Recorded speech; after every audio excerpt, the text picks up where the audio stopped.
Hello mes chocos, j'espère que vous allez bien. Bienvenue dans cette nouvelle vidéo. Alors, j'espère que vous allez bien, j'espère que vos familles aussi se portent bien par la grâce de Dieu. Moi, ça va super bien. Donc, aujourd'hui, j'ai tout simplement envie de partager avec vous l'une des choses que j'aurais aimé savoir, l'une des choses sur laquelle j'aurais aimé qu'on insiste pour que je puisse véritablement prendre cela plus au sérieux, quoi.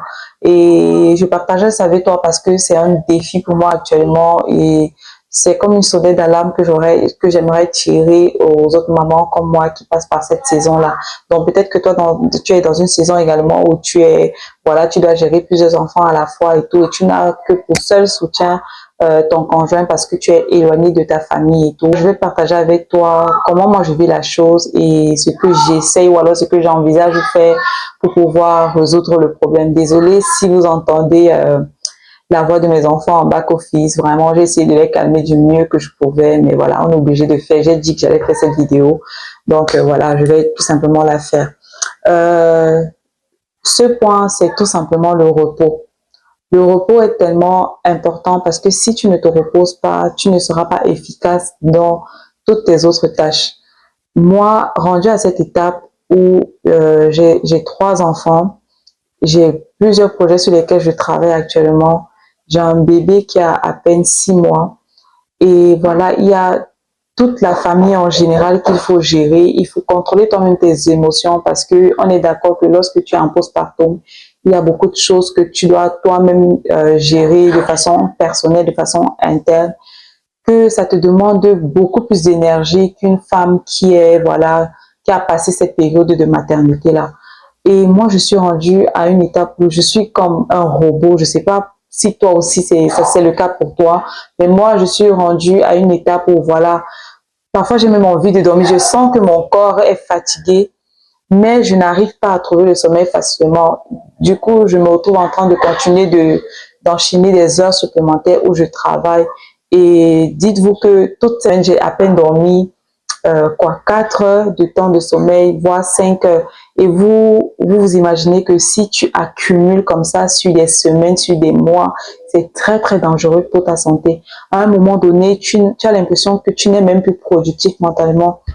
Et ce n'est pas bien en fait. Donc, je viens partager ça avec toi aujourd'hui parce que c'est vraiment quelque chose sur laquelle tu dois faire très, très attention. Lorsque les autres mamans ou lorsque les femmes, il y a plusieurs femmes qui ont fait des vidéos sur les réseaux sociaux et même autour de toi, ta famille te dit certainement que lorsque l'enfant dort ou lorsque ton bébé dort, tu dois trouver du temps pour dormir. Ce n'est pas anodin.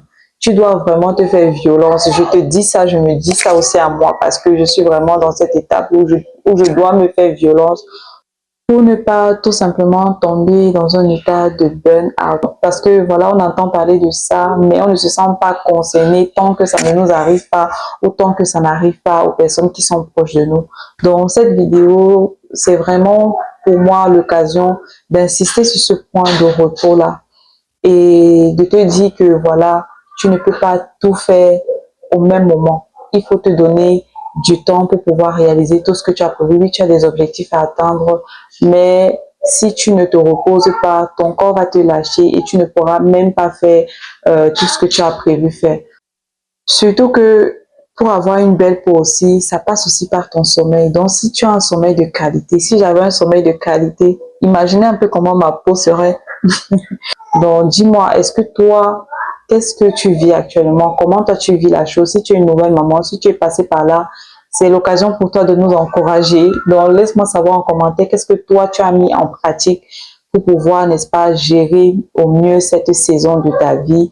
Ou alors, si tu es en pleine saison de maternité, dis-moi quel est ton plus grand défi. Peut-être pour toi, c'est pas le repos. Quel est ton plus grand défi et qu'est-ce que tu fais pour pouvoir, n'est-ce pas, pallier à ce problème-là?